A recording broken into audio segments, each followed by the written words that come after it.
I was certainly pretty baffled last week when President Trump called Volodymyr Zelenskyy, the Ukrainian president, a dictator, suggested he had a 4% approval rating, Mm. suggested that Ukraine had started the war that began 3 years ago. That was pretty bewildering to me. Up until that point, I thought that there was a rational strategy to end the war. I've felt for some time that it's not in Ukraine's interests for this war to be prolonged. I felt that, in fact, in 2022.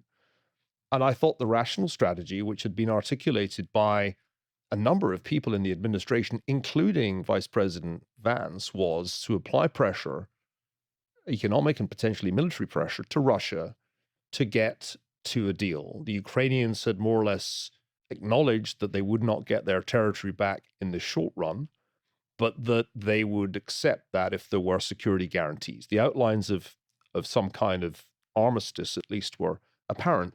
And I couldn't understand why Trump suddenly rounded on Zelensky and appeared to concede to President Putin of Russia many of the things that the Russians probably hoped they would get at the end of a protracted negotiation, such as no NATO membership for Ukraine.